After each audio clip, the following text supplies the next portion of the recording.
아, 네, 방금 소개받은 심충섭 변리사라고 합니다.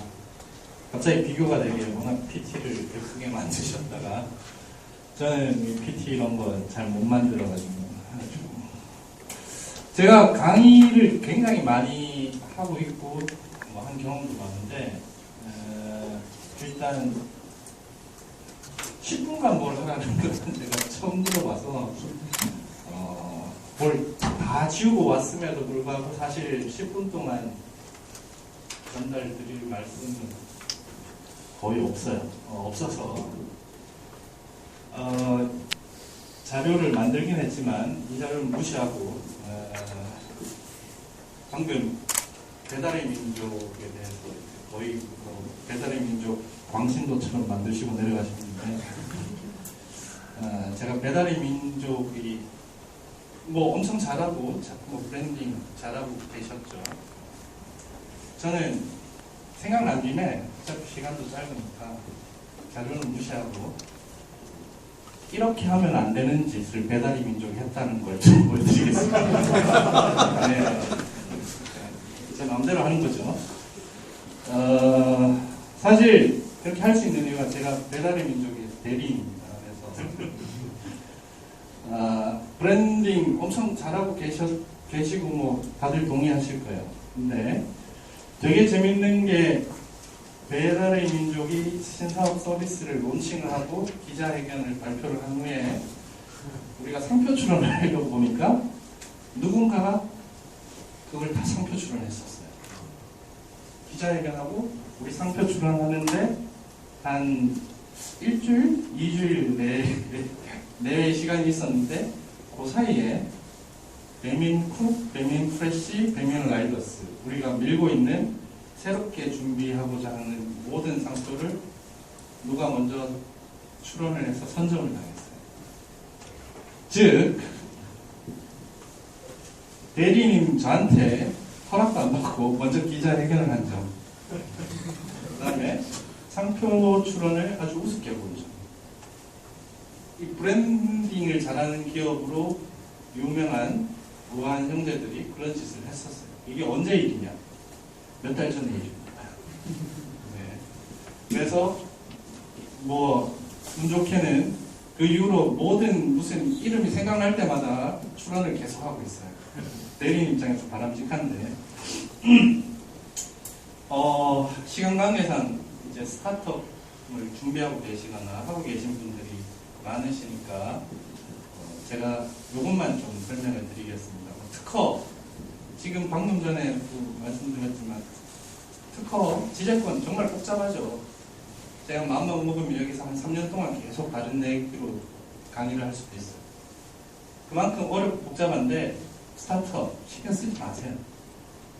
문제가 되면 잘하고 있는 겁니다. 전에 말씀하셨지만 스타트업이든 무슨 엔드 유저가 아니고 비즈니스 업계에 들어오는 순간 잠재적인 범죄자세요. 누군가의 권리를 침해하지 않을 수 없습니다. 100%예요. 근데 다만 한 가지만 신경 쓸 거는 지재권 뭐 복잡하고 그렇잖아요. 그런데 딱 한 가지만 신경 쓰실 거는 상표는 신경 쓰셔야 돼요. 혹시 여기 기업 하시면서 자기 회사의 명칭을 상표로 출원하시거나 등록하신 분 있으세요? 나머지 분들은 뭐 기업을 안 하시거나 하시지만 안 하시는 걸로 알겠는데, 재밌는 게 상표는 무시하고 특허 뭐 이런 것들 다들 이렇게 되게 중요하다고 생각하는데 상표가 유일하게 지재권 중에서 비침고죄입니다.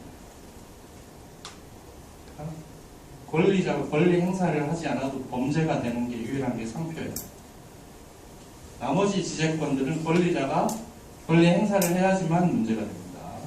그래서 상표가 제일 골치 아파요. 걸리면.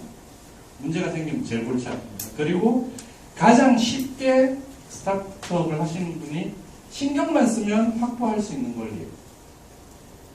그런데 그걸 안 하시니까 문제가 되죠. 그래서 우한 형제들은 어떻게 했냐? 잠깐만 보여드릴게요.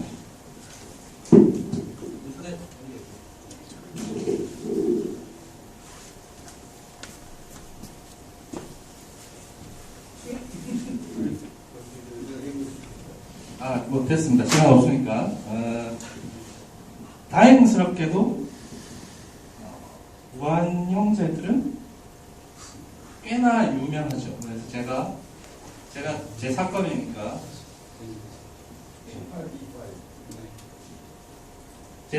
강의를 가거나 어디 많은 자리에 갈 때마다 물어본 게 있어요.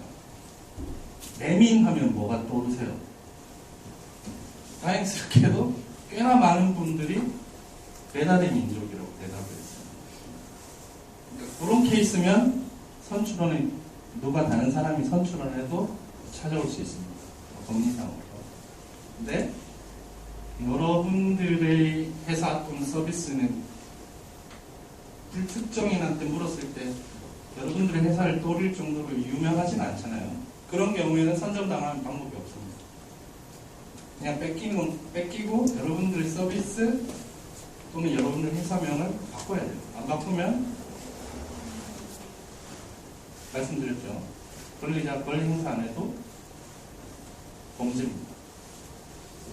그 다음에 간단하게 하실 수 제가 전달드리고 싶은 거는 뭐 특허 이런 건 처음엔 신경 쓰지 마시고요.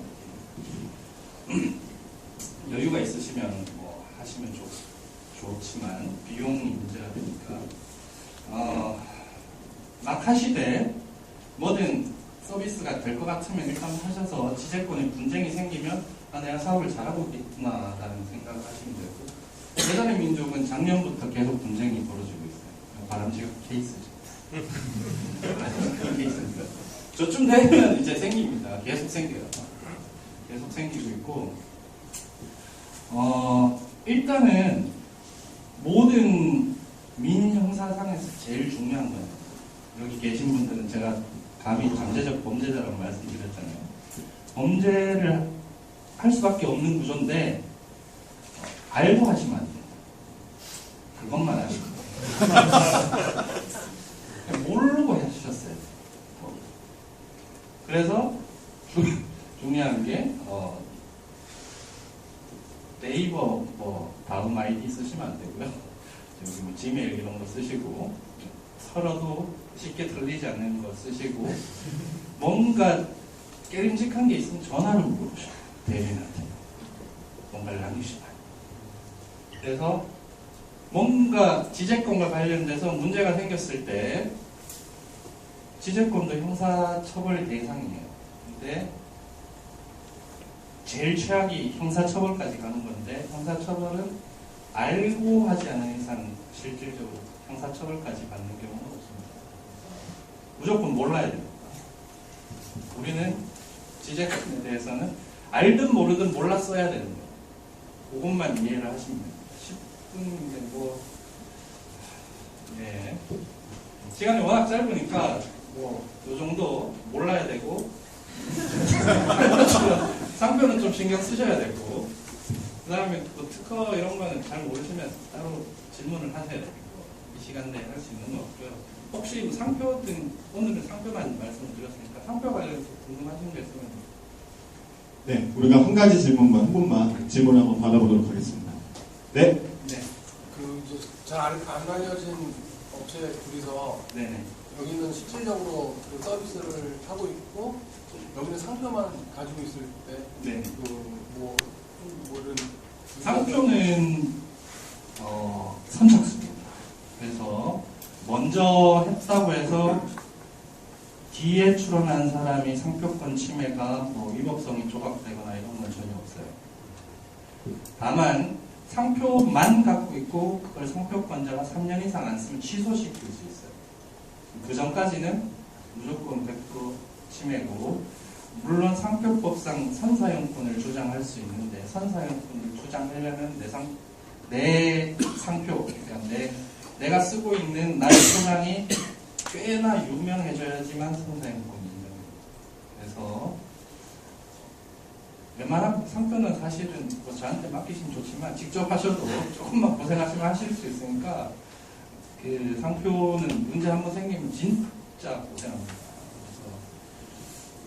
그래서 무한 형제들도 사실 그 브랜드 네임, 로고 이런 거 브랜딩 하고 디자인 작업까지 다 했는데 사실 배민이라고 얘기했을 때 배달의 민족이 떠오르는 정도가 아직 낮다면 사실 다 바꿔야 되는 그런 문제까지 봉착했을 수도 있어요. 물론 결론은 안 났지만 대리인이 저기 때문에 아마 해결은 될 거지만 그런 정도가 아니면 사실 선점당하면 다 뺏긴다고 보시면 됩니다. 그래서 제가 딱 재밌는 거 하나만 보여드릴게요.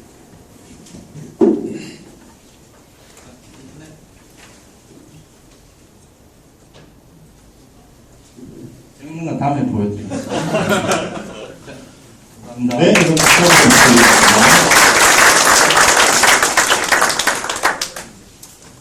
네, 오늘 정말 유익하고 좋은 시간이 되고 있는 것 같습니다.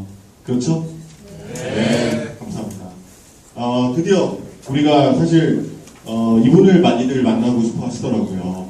실제 벤처 캐피탈 이사님께서 오늘 이 자리에 함께 해주셨습니다. 세종벤처에서 오신 이건석 이사님, 박수 한번 부탁드리겠습니다.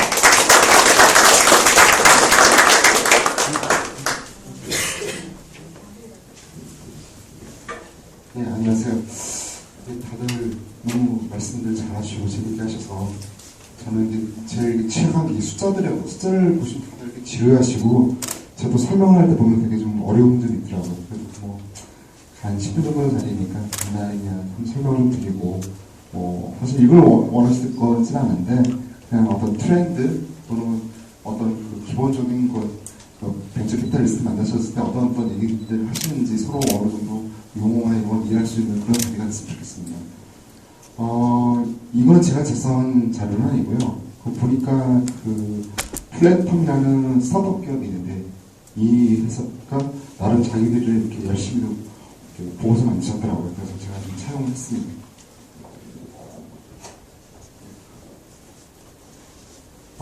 보시면은 일단 2014년도 기준으로 통계치를 말씀드린 거고요. 2014년도 연간 국내 스타트업 투자 유치는 총 109건에 7,802억을 했습니다. 작년 기준이고요. 올해 같은 경우는 9월까지 1조 5천억이 투자가 됐습니다. 그러니까 올해는 더 투자가 많이 됐고요. 최다 유치는 11월에 있었고 최소 투자 유치는 3월 있었는데 이거는 사실 이렇게 벤처 투자 하신 분들의 라이프 사이클과 관련이 있어요. 그러니까 저희가 어쨌든 간에 10월부터 1, 2, 3월까지는 또 마감을 하고 저희가 또 결산하는 그리고 저희가 또 조합원들한테 조합원 정기 보고를 하게 됩니다. 그래서 이미 투자된 기업들에 대한 사후 관리가 일단 그쪽 투자에 맞춰져 있어요. 그래서 신규로 소싱하고 투자하는 거는 이 시기에는 거의 하지 않습니다. 그러다 보니까 자연스럽게 3월 이런 때는 투자를 저희가 안 하고요. 그러다 보고 근데 저희도 이제 나름 심사들도 보면 그 대표님들이나 그 이분들한테 올해 몇 건을 하겠다는 그 약속한 게 있어요. 근데 그걸 맞추려면 11월에 몰리겠다. 그래서 저희가 11월에 하게 된 거지 11월이 자주 그런 게 아니고 하다 보니까 그런 경우가 많습니다. 전체 보시면 이건 그냥 크게 중요한 건 아니니까 월별 스타트업들을 보면 2월에 당연히 배달의 민족이 있으셨고요. 그다음에 4월은 6.25, 그다음에 이제 스타일쉐어, 채널 브리지 이런 애들이 있는데 작년 같은 경우에는 스마트폰이 상당히 흔히 활성화됐기 때문에 벤처 캐피탈리스트들도 이쪽 환경에 뭔가 적합한 사업 모델들이 많이 나올 것을 생각해서 ICT 분야 중에서도 스마트폰과 관련된 여러 가지 서비스 쪽에 투자를 많이 진행하셨어요. 근데 올해는 조금 상당히 좀 다릅니다. 왜냐하면 우원님들 얘기도 말씀하셨지만 이 스마트폰 환경이 너무 또 급박하게 변하고 있어요. 그래서 예를 들면 작년에 투자가 제일 많이 됐던 게 말씀드렸던 ICT 분야의 유통 서비스 쪽이 많이 투자를 이루어졌고요. 그 다음 게임 쪽이었어요. 올해는 게임도 투자를 잘 안 하시고요. 모바일 게임 쪽으로는. 그리고 모바일 유통도 잘 하지는 않으세요. 그만큼 이제 작년에는 이제 블루오션을 봤지만 올해는 레드오션이라고 보고 있고 어느 정도 이제 구조조정이 좀 일어나서 강자들만 살아남는 그런 생태계로 좀 변하고 있다고 저희는 이제 판단하고 있습니다. 비슷한 말씀을 좀 드릴 것 같고요.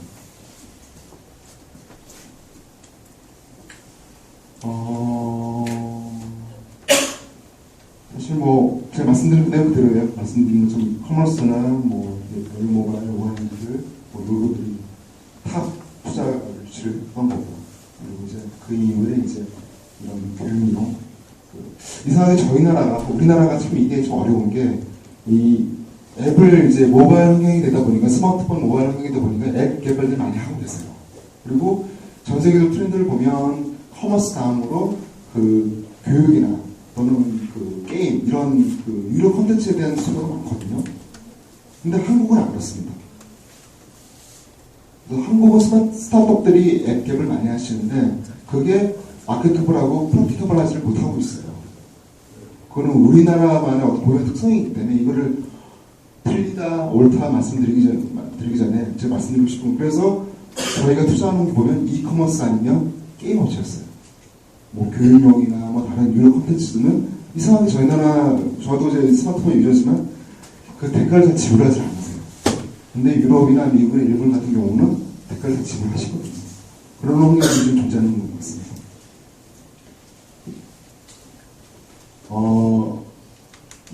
연간 EA 이상 투자하는 사람들도 있는데 아까 말씀하신 것처럼 우한사 같은 경우는 100 이상 투자 받으셨고 또 투자 신사장님이 또 GS 가셔서 떠나시고 그런 경우도 사실 있어요.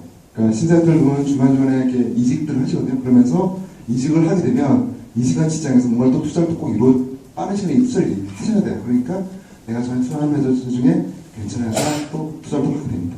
그런 경우도 있고 뭐 회사가 스타트업에 들어가기 어렵고 시리즈 A 정도밖에 우리는 들어갈 수 있으니까 그 벤처 캐피탈 업체마다 그 각자의 그 투자 스타일이 존재하거든요. 그래서 그 일단 시리즈 A, 시드 받고 나서 어느 정도 6개월 안에 검증이 됐으니까 시리즈 A 때 우리 들어가게 돼서 이렇게 투자하게 되는 사람들이 종종 있습니다. 기본적으로 저희 그 투자하신 그 규모를 보면 보통 10억, 19억 이상은 많이들 하시고요. 아니면은 이제 보통 5억에서 10억 사이에 투자를 많이 하시나 벤처 캐피탈들이. 그리고 5억 미만은 잘 하지 않으세요. 아마 그거는 이제 지금 자기들이 운영하고 있는 펀드의 규모가 100억에서 한 200억 또는 3억, 300억 이상 하는 것들인데 그 3억 미만, 5억 미만 투자하게 되면 자기들이 관리해야 될 관리 포인트가 너무 많다 보니까 저희는 이게 사업 관리하는 조직이 따로 존재하지 않고 내가 투자했으면 내가 직접 나머지 관리를 다 해야 됩니다. 그러다 보니까 관리 코스트를 좀 줄이기 위해서 결과적으로 보면 5억, 10억 이상 정도 큰 투자를 하는 경우가 많습니다.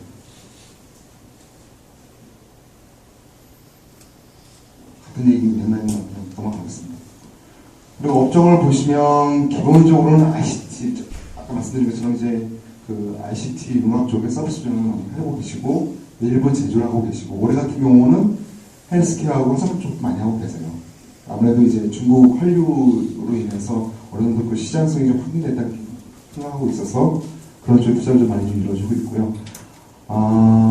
그리고 유난히 스타트업 중에 ICT 쪽이 좀 더 각광을 받는 이유는 기본적으로 저희 투자자 입장에서 볼 때는 이런 얘기를 하고 있습니다. 왜냐면은 아까 저와 이제 최근에 투자한 업체가 하나 있는데 이 업체가 배달행정과 비슷한 서비스를 해요. 근데 배달행정과 같지는 않아요. 근데 제가 왜 투자를 했냐? 조금이라도 매출을 올리면 나중에 배달행정 찾아가서 사달라고 해야지. 그러니까 저희는 투자를 하면 어떻게든 그 회수를 해야 되거든요. 회수를 쓰는 방법을 저희는 찾아야 돼요. 그게 회사를 매각이 됐든 IPO가 됐든 여러 다양한 방법들이 존재를 하는데 그거를 파악을 하고 그런 상태에서 투자를 결정할 수밖에 없는 상황이 되거든요. 그런 관점에서 말씀드렸던 거고 그리고 이런 여기 스타트업 투자하는 투자자들의 상당 부분이 다음 카카오나 또는 NHN이나 또는 뭐 옐로우모바일 이런 쪽과 관계되신 분들이 많아요. 이분들은 스타트업을 전략적 그 차원에서 접근하셔서 투자하는 경우가 많습니다.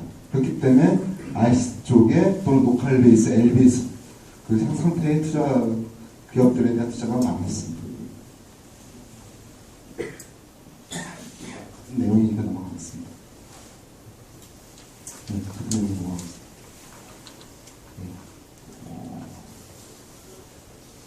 같은 얘기입니다.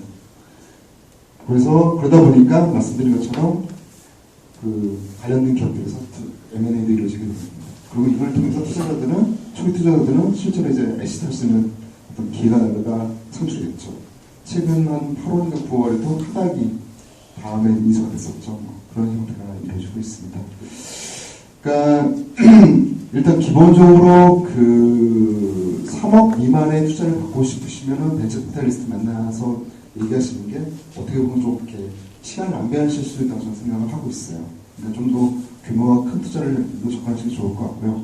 그렇다고 해서 3억 미만의 투자를 전혀 안 하시는 거 아니다. 뭐 예를 들어서 캡스톤이나 또는 KQ나 또는 뭐 브랜드 파트너스처럼 여기 뒤에 뭐 어펜디스를 잘 보면 그 이런 저 3억 미만이나 5억 미만 투자하시는 그 엔젤 투자나 청사 리스트들이 있어요. 그걸 보고 접근하시면 좋을 것 같고요. 그리고 그분들도 사실 또 선호하는 인더스트리가 존재를 하세요. 예를 들어서 캡스톤 같은 경우는 뭐 게임이나 지금 이제 게임을 잘 안 하시죠. 그 다음에 이제 뭐 ICT 관련된 여러 가지 다양한 이제 서비스. 그 다음에 그 KQ 같은 경우는 이제 아무래도 카카오 계열사다 보니까 카카오하고 어떤 형태의 그 협업을 할 수 있는 부분이 뭐가 있겠느냐에 대해서 관점에서 접근하시는 경우도 있고, 그리고 알토스나 이런 분들 같은 경우는 내가 투자한 이 기업의 그 비즈니스 모델이 글로벌로 익스펜션 할 수 있겠냐, 그런 전문들을 많이 보고 계십니다. 아까 뭐 그 쿠팡이나 또는 이제 배민이나 또 여러 가지 다양한 기업들이 뭐 400억 뭐 처음 그 받으시던 이유는 기본적으로 한국 시장만 바로 하시는 건 아니에요. 한국과 유사한 중국 또는 일본으로 또 동남아로 이렇게 그 BM을 그 진출할 수 있다는 그 전략하에서 투자를 하시는 경우가 많거든요. 그러니까 그런 관점에서 접근하시면 좋을 것 같습니다. 그리고 그 여기 제가 좀 말씀을 또 드리면 그 한국 모태펀드라는 회사가 있는데 그 한국 투자 걔네들이 보면 이제 엔젤 투자자 투자를 받으시면 엔젤 매치 펀드라는 데서 투자를 그렇게 자연스럽게 해주신다는 그런 그 제도가 있어요. 실제로 제가 가끔 그 엔젤 투자 매칭 관련 적게 판정위원회 판정위원회 제가 가고 있는데 그 매칭으로서 투자 받으신 스타트업 기업들이 제가 알고 보면 500개 넘었습니다. 이미 벌써 500개 넘고 있고, 그래서 그 적절하게 엔젤 투자자나 또는 이제 엔젤 클럽들, 제가 봤을 때는 가장 요즘 활발하게 그 활동하고 계시는 클럽들이 보면 AOA 엔젤 클럽이나 또 머스크 이런 쪽에서 많이들 이렇게 투자를 활동을 많이 하고 계시고, 그리고 또 최근에는 이제 굳이 엔젤 클럽이 아닌 뭐 전문 엔젤 투자자 또는 저기 엔젤 투자자분들한테 받으셔서 오시는 경우도 많고, 그래서 그런 분들의 투자를 받으시면 아무래도 제가 말씀드렸던 엔젤 매치 펀드를 통한 투자를 받으실 수 있는 가능성이 높다고 좀 보여주고 있고, 그 경우에는 그 매치 펀드에서 매칭해 주시는 그 한도가 3억 한도 내에서는 무조건 많이들 투자를 해주세요. 그러니까 적절하게 지금 이렇게 필요하신 여러 가지 뭐 그 비즈니스 모델을 좀 더 강화하거나 비즈니스 모델을 좀 더 이렇게 그 뭐랄까 인력을 더 채용해서 고도화하는 그런 작업들을 하는데 필요한 자원들을 쓰실 수 있다고 생각하고 있습니다. 네, 이상입니다. 네, 질문 하나만 한번 받아보도록 하겠습니다. 네, 없으시면 제가 한번 드리겠습니다. 사실 우리가 TV를 보면 그 벤처 캐피탈 하시는 심사위원분들이 앞에 이렇게 나오셔서 굉장히 날카로운 질문들을 하시잖아요. 근데 그 질문들이 되게 답변하기 곤란한 그런 질문들이 좀 많거든요. 우리가 앞으로 IR을 하고 싶은 친구들도 많을 텐데 그런 질문을 하실 때 하시는 의도와 또 어떤 답변을 하면 좀 현명한 답변이 될까? 라는 피드백을 주시면 좋을 것 같습니다. 현명한 답변까지 제가 잘 모르겠고요. 기본적으로 그런 질문들의 그 포인트는 이겁니다. 내가 이분들이 지금 사업을 준비하셨는데 얼마나 상당한 준비 과정을 가지고 창업에 뛰어들으신지를 알고 싶어요. 예를 들면은 뭐 대부분 그런 얘기일 거예요. 우리 지금 선생님이 갖고 계신 창업의 그 사업 모델이 그 경쟁 우위는 뭡니까? 경쟁 우위는 기술력일 수도 있고, 뭐 비즈니스 모델일 될 수도 있고, 아니면 여러 가지 다양한 형태가 될 수도 있거든요. 그리고 경쟁자가 어디라고 생각하십니까? 경쟁자를 모르고 사업하실 수는 없잖아요. 그래야 대응도 강한 거고. 그러니까 얼마나 많이 준비하셨는지, 그리고 설사 많이 준비 못하시더라도 그냥 또 계속 이제 그 공부를 더 하시면 되는 거니까 그런 거와 관련된 적절한 답변을 해주시면 좋을 것 같습니다. 네. 하나만 더 그러면 하도록 하겠습니다. 이제 보통 스타트업 같은 경우는 이제 뭐 엔젤 같은 경우는 사실 3억 미만이다 보니까 뭐 받아서 이제 기본 쓸 비용 쓰고 뭐 아이폰이나 개발하다 이러면 끝나버리거든요. 사실 크게 되지 않아도 되는데 이제 VC들이 물을 때는 이제 기본이 10억 이상이니까 사실은 아이템이 있고 10억을 투자하고 싶은 생각이 있는 분들이 있으세요. 근데 그분들이 10억을 어떻게 쓸래? 라고 얘기를 하면 사실 그 작은 규모의 스타트업들은 거기에 대한 질문 대답이 아직 준비가 안 돼 있거든요.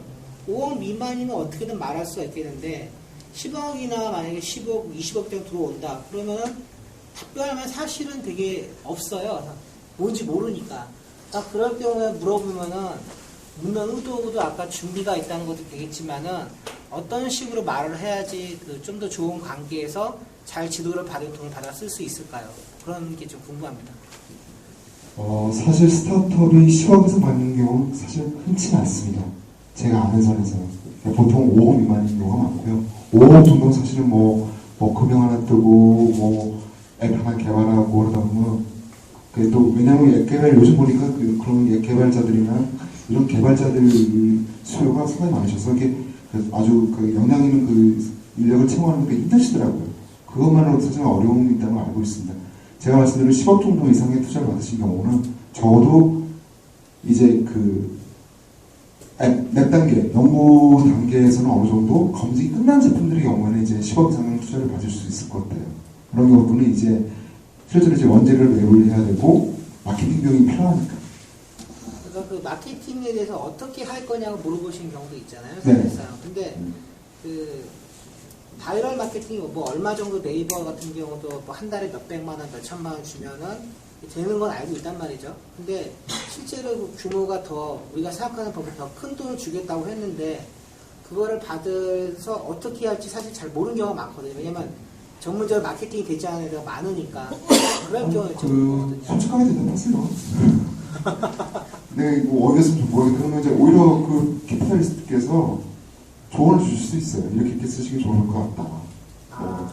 사람을 더 못 왜냐면 우리가 이 사업을 해보시면 우리가 처음은 시작하지만 이 회사라는 게 경영이라는 게 분야가 되게 다양하겠잖아요. 생산도 있고 마케팅도 있고 회계도 있고 여러 가지. 근데 나 혼자 다 할 수는 없고 또 서너 명 갖고 또 모자르잖아요. 그러면 더 역량 있는 사람 더 뽑아야 될 상황이 놓이거든요. 그래서 사람을 더 뽑으시라고 얘기해 줄 수도 있고 어떤 업체랑 협업하는 게 좋다고 말씀하실 수도 있고 그러니까 그거는 왜냐하면 이제 그 투자 신작들 보면 우리 회사만 투자한 게 아니고 과거든 현재도 진행형이 돼서 투자한 기업들이 많거나 관련된 업체들이 많으세요. 그러니까 그 업체들과의 협업도 저희 고려하고 투자를 결정합니다. 왜 여쭤봤냐면은 보통은 저희들한테 다 MVP 먼저 만들어라 뭐 이렇게 얘기하는데 그다음에 정말 최소한으로 막 만들어갖고 어떻게 줄여 만들거든요. 근데 막상 투자를 받아야 되는 상황에서는 뭐 프레스트밸류, 프리밸류 들어오는 경우도 있고 갑자기 많은 돈이 오는데 어떻게 운영할지 모르는 사람들이 많아서 그래서 여쭤봤습니다. 감사합니다. 네, 박수 한번 부탁드리겠습니다. 아주 집중력이 좋은, 우선 시간이 짧으니까요. 좀 가능한 준비한 내용을 설명드리도록 하겠습니다. 이제 올 초까지 큰 디베이트 안 진행해보면서 이제 업무를 하다가 작은 이제 흑개벌이 와서 이제 업무를 하면 이제 느낀 점 중에 하나는 큰 게 뭐냐면 큰 기업들은 아무래도 이제 정보력이 좀 돼요. 컨설팅도 많이 받기 때문에 그들 스스로가 해결할 수 없는 것들을 조언을 받는 기회가 많은데 실제 제가 이제 직접 해본 건 뭐냐면 아빠 강의가 그걸 런칭하는 친구가 있어서 그 친구랑 같이 시작서부터 지금 이제 매장 오픈하고 그러니까 온라인 판매뿐만 아니라 매장 오픈하면서 그 전에 그러니까 아무래도 이제 세금 내는 돈이 중요하기 때문에 이제 공제들을 어떻게 관리해야 되는가부터 시작한 일을 통해 가지고 된 사례를 이렇게 이제 말씀드리려고 이 자리에 나왔습니다. 아무래도 이제 실무 형식이 하다 보니까 교수는 아니고요. 그러다 보니까 직접 이렇게 업무를 한 거를 얘기 드리는 게 나을 것 같아서요. 보시면 이제 10분 동안 이게 언제까지 가능할지 모르겠는데 한 3테마를 한번 준비해가지고 왔어요. 간단한 예로 한번 정말 그리고 앞선 전문가들이 이제 특허 관련된 내용이 있길래 이 실제는 다른 사례였었는데 특허라고 하면 이제 특허를 받고 수익을 얻고 그런 거에 어떤 혜택이 뭔가 우리나라에서는 이제 가장 많은 게 뭐냐면 연구 관련된 직원이 가장 나라에서 많이 해주고 되게 쉽습니다. 그리고 국가 국세 규모 면에서도 단연 연구세 공제 같은 연구하는 거 있잖아요. 이런 게 가장 많이 지금 공제를 많이 해주거든요. 그걸 거꾸로 보고 법인만 해주는 게 아니라 개인 입장에서도 그 발령 진법에 따른 직무 보상에 해당되면 이게 다 비과세가 되는 거예요. 그럼 세금 안 내세요. 소득세를. 그렇기 때문에 이런 주안점을 가지고 기업을 경영할 수도 있거든요. 그 친구, 앞서 말한 그 친구 그렇게 준비를 해서. 그래서 한번 현금이 정말 특허까지 해서 매출을 일으켜서 나한테 어떻게 들어오는지 하는 사례를 한번 설명드리고요. 그리고 이제 R&D 도생 지원 같은 경우는 이게 우리 창업 스타트업들한테 필요한지 안 필요한지 모르겠지만 그 나라 입장에서는 가장 큰 어떤 혜택을 주는 항목이기 때문에 이를 바탕으로 한 어떤 그 사업 구상도 되게 좋겠다 싶어서 몇 가지 설명드리고 마지막으로 여기까지는 안 간 것 같은데요. 실제 이제 이건 그 낙감력 취지 같은 경우는 블루 LED라고 뭐 아시는 분은 아시겠지만 이론이라는 어떤 효과 그러면 그가 받은 어떤 대상이 좀 낮고 이래서 뭐 미국으로 뭐 이렇게 뭐 이민 가시기도 하시고 했지만 그 사례를 통해서 우리나라 사회를 한번 설명해 주는 식으로 해서 한번 준비를 해봤습니다. 그 책장 넘기시면 예. 만약 이게 숫자를 보이는 게 나을 것 같아요. 실제 이제 어떤 법인소득이랑 개인소득으로 나눠서 실제 법인에서 매출액을 1억을 일으켰어요. 그리고 이제 자기 어떤 비용 같은 게 들지 않습니까? 변동비를 20% 매출액 20% 해가지고 2천만 원 빼고 그 자기가 이제 수익을 갖고 가야 되니까 5천만 원 급여라고 했을 때 영업수익이 이제 빼시게 되면 3천만 원이 되고 이렇게 세액이 한 330만 원이 나와요. 그리고 이게 거꾸로 보면 아니 그리고 하나 더 보면 5천만 원을 자기 급여로 갖고 가시니까 세액이 한 400만 원 정도 되거든요. 그러면 어떤 혜택이나 조세 감면 같은 게 없다고 가정하면 세금은 이제 760만 원, 800만 원 돈을 갖다 내는 거죠. 다음 페이지 보시면 만약에 이 업체를 운영하시는 분이 진짜 그 아빠 공당하는 그 적인데 그 친구가 이제 저한테 얘기한 건 무슨 제도가 지원이 있겠습니다 해서 다른 지원 중에 뭐를 우리가 택했냐면 연구인력세 공제라고요. 요걸 하나 택했습니다. 그래서 이거의 특징은 뭐냐면 텍스는 연구개발이 뭔지 몰라요. 텍스가 중요한 건 규정과 그때 요구사항을 맞췄냐가 중요하지 실제 연구인지는 잘 모릅니다. 가장 맞추려면 연구소의 구간을 확보하셔야 되고요. 그 칸막이식으로 해가지고 연구를 하시는 분이 거기 정리하셔야 돼요. 그 기반으로 해서 이 공제를 받을 수 있거든요. 그래서 실제 그 신청을 해서 1,000만 원 세액 공제를 받았습니다. 이게 또 왜 중요하냐면 이 회사는 지금 330만 원만 내시면 되잖아요. 근데 이거 1,000만 원의 세액 공제를 받으면 그 세금은 이제 법인세 비용은 0이 되는 거 납부할 게 없어요. 그리고 나머지 차액 있지 않습니까? 한 670만 원 될 텐데 이거는 내년에 2월 공제에서 또 공제받을 수 있는 거예요. 그러니까 이런 식으로 테마를 잡았고 소득세 같은 경우는 일단 5천만 원이 본인 소득으로 가니까 그 산출세액은 이제 400만 원 돼서 실제 현금 유출액이 이 연구세 이쪽 공제 받은 것만큼 해서 400만 원 되는 거죠. 앞장표보다는 좀 줄어들지 않습니까? 다음 장표 보시면 우리 이거는 아직 통과된 건 아닌데요. 아까 특허 같은 저기 부분 중에서 뭐냐면 여기 보시면 소득세법 제12조 보면 직무발령 보상금 소득세 비과세도 있고 그리고 이제 중소벤처기업 전담서 등 연구 요원에 대한 활동비 이게 소득세 공제되는 게 비과세로. 그러니까 만약 우리가 아직 이게 조정 중에 있거든요. 이 선풍 받을 때 중에서. 근데 이게 들어오면 저 매출액이 터진 1억에 저기 연구 관련된 이 분이 공로한 그 대가가 2천만 원이라 저희가 평가를 많이 낸다고 치면 그 2천만 원은 과세 표준 잡힌 3,500에서 바로 포함돼서 세금을 내지 않는 거예요. 그러면 과세 표준 2천만 원 중에 1,500에 대해서 한 190만 원, 200만 원 되는 소득이 그것만 세금을 내면 되는 거죠. 그래서 결국엔 현금 유출액은 내가 이제 사업을 한다 치면 실제 200만 원만 내면 이런 케이스까지 가는 겁니다. 이게 보면 이런 생각을 제가 왜 했냐면요. 이런 식으로 대기업들은 뭐 중소기업 중에서도 이제 다 이런 커뮤니티 반응업의 특징이 뭐냐면 텍스의 트렌드를 보고 사업 구상하시는 경우가 되게 많으세요. 효과가 너무 돼요. 왜 예를 들어 다음도 제주도에서 본사를 옮겼지 않습니까? 그러니까 첨단 지구라고 하는 거예요. 벤처 사업 같은 경우는 세액 감면 되는 거니까. 이번에도 전주에 뭐가 또 첨단 사업 지구가 생겨요. 거기를 가는 이유가 본사를 거기 두는 이유가 세액 공제를 받기 위함이거든요. 근데 이제 여기서 이제 또 하나 더 얘기 드리고 싶은 건 다음 저희 이제 회계사고 회계사 입장이다 보니까 그러니까 투자 유치나 이런 걸 이제 받으시는 것들이 중요하지 않습니까? 보면 너무 어려운 얘기는 보지 마시고요. 이제 여기 이 장표를 무슨 얘기라고 주냐면 세금만 절감하기 위해서 비용만 썼다가는 어떤 투자 유치나 은행 차입이나 이게 어려울 수가 있어요. 그러니까 어떤 업체들 보면 지금 아까 곰탕 그 사업체는 아니지만 어떤 업체는 어떤 식으로 세금을 절감하기 위해서 가진 비용을 갖다 넣거든요.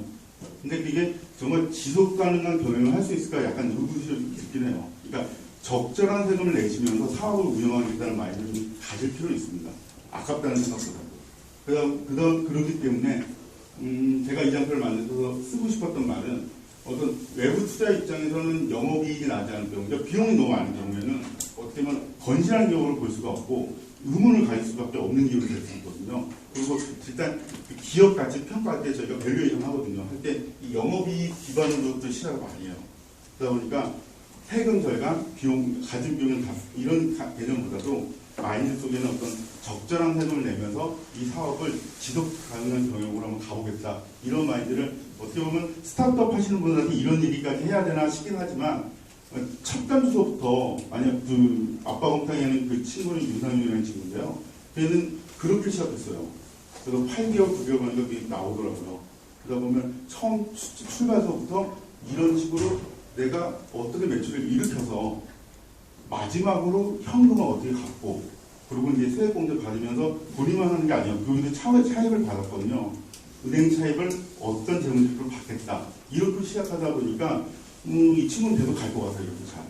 그런 생각을 하다 보니까 이런 장소를 넣어서 만들게 되었습니다. 요거는 이제 R&D 조사인데 이건 어떻게 보면 큰 얘기일지 몰라지만 조사를 아마 2013년에 해봤거든요. 특히 연구회 공개가 제일 규모가 크고 가장 많이 받고 이게 무슨 얘기냐면 받기가 쉽다는 얘기예요. 그거만 맞추면 받기 쉽다는 거예요. 그러니까 그 세금 내시면 사업자들이나 이렇게 보면 가장 많이 드는 게 세금 내고 직원 인건비 만드냐고 난 뭐 망했다, 제일 힘들다 이런 얘기 많이 하시거든요. 근데 그분들조차도 받을 수 있는 공제가 되게 많았어요. 네이버 치시면 나와요. 근데 하지만 그런 것들은 규정과 관련된 어떤 그 텍스가 요구하는 수준을 맞추려만 하는 거기 때문에 사전 준비가 되지 않으면 할 수가 없어요. 특히나 모르는 거죠. 그냥 뭐 그렇기 때문에 이게 이런 것들이 대우를 받는 것들은 대기업, 중소 이럴 수밖에 없는 이유가 다 그런 사인 것 같아요. 사업자보다 법인이 받는 거지만 개인 사업자로 돌아서셔도 사업을 하시더라도 공제할 수 있는 부분이 있거든요. 그러니까 그런 식의 어떤 포인트를 잡았으면 싶어서 이렇게 들었습니다. 그래서 넘기고, 네. 한 예를 더 넘기고, 시간이 없다 보니까 더 넘기시고요. 보면 하나 더. 그리고 더 넘기시고요. 요거 하나 설명드릴게요. 직접 한 건데요. 이거는 이제 이 금액들 보면 해당되는 그 조세 비용을 이런 기업들조차도 받을 수 있다고 하고, 여기가 디자인 업체였었거든요. 실제 여기 사장님이 하세요. 이 사장님이 그 직무보상비가 종업원 등이거든요. 그래서 대표이사가 공제를 그러니까 직무보상비를 받냐 안 받냐 고민이 많은데 여기 같은 경우에는 대법원 판례도 종업원 등에 대표이사가 포함됩니다. 사례가. 그래서 이분 여기 중에서 이 디자인을 총 저기 하는 사장님은 3억 2천이신데 2억 얼마를 비과세 받으세요. 특허와 관련해서 매출의 효용의 회사 입장에서는 보장하는 거라고 봐서 이 법에 따라서 그래서 한번 장표를 만들어 봤습니다. 그리고 시간이 다 된 것 같았어요. 네. 이런 식의 어떤 직무 감면 이런 것들이 특허 관련해서 이제 그 어떤 테마가 되기를 하나 갖고 왔고요. 이런 조세뿐만 아니라 한 기업 운영을 해서 어떤 특혜나 어떤 이런 받을 수 있는 부분은 찾거나 이런 포럼 통해서 질문을 하시면 많이 얻을 수 있을 거라고 생각해서 만들고 시간 준비했습니다. 감사합니다. 네, 질문 딱 한 번만 받아보도록 하겠습니다. 혹시 질문 있으신 분? 네, 없으시면 우리 다음 집단지성 시간에 또 질문 드리도록 하겠습니다. 네, 박수 한번 부탁드릴게요. 네.